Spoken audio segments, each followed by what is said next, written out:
The last section discussed numerous endorsements that can be added to commercial policies. Not all commercial clients are the same. Each has their own unique coverage and protection needs. These endorsements help tailor a policy to better meet your client's needs, but only if the policy is constructed properly. For example, a business that doesn't have machinery or equipment likely wouldn't need equipment breakdown coverage.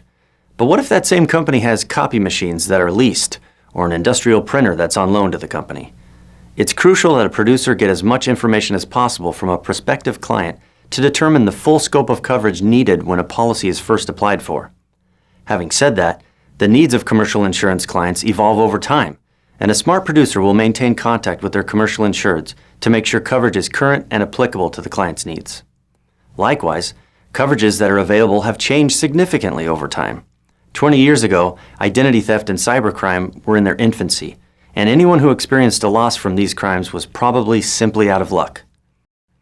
Now, these types of criminal acts are unfortunately commonplace, and coverage is readily available for them. In our next section, we're going to delve into what are called inland marine policies.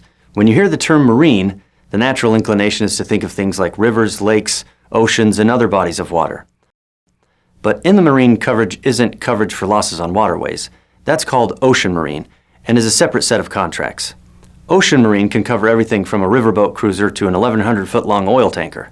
On the other hand, inland marine takes care of items having to do with transportation once an insured is on the shore and no longer on a waterway. Like just about every commercial policy, inland marine contracts have their own sets of coverages, conditions, and exclusions, which will be discussed.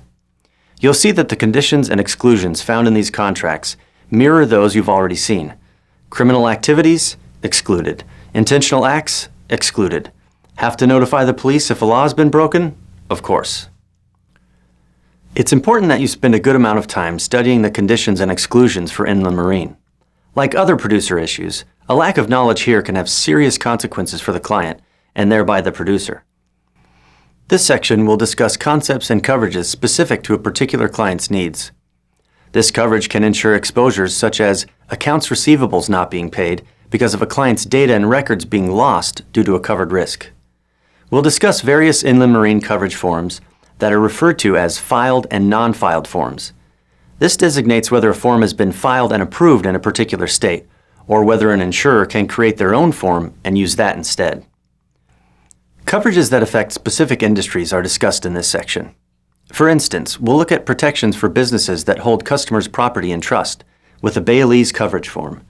Remember, a bailee is a person or business entrusted with property that belongs to another. There are many different types of bailee situations: dry cleaners, jewelers, shoe repair shops, furriers, and more. We'll show you how these companies can protect their customers' property in the event of a covered loss due to the negligence of the business. We'll look at contractors and how a policy can cover their tools and equipment through a contractor's equipment floater. This protects the equipment and floats with the insured property. This allows the contractor to have coverage for these items on a job site or while away from the insured premises. We'll study commercial articles floaters, which are relevant for those in the photography and music business. Cameras, lenses, musical instruments, and their associated equipment can run into tens of thousands of dollars, and property coverage is critical for this equipment. Then we'll examine coverage that can protect a business owner against modern threats, like data and data processing exposures. We'll continue with information on what are called installation floaters. These cover materials that are to be installed in structures that are being renovated, remodeled, or upgraded. An important aspect of coverage for a business is protection for signs. A lot of people think that if a business is insured for property coverage, coverage for signs is included. There is a minimal amount of coverage for signs in a basic commercial property policy, but often that base coverage isn't enough. As an example, neon signs cost roughly $700 per square foot to design and manufacture, and are often unique one-off creations. Basic coverage will almost certainly not be sufficient to fully protect signs like these. This part of the lesson finishes with how to insure valuable papers and records for the commercial entity. When considering that many records are kept on digital media these days, it's not only important to consider valuable papers and records, but also how they're kept.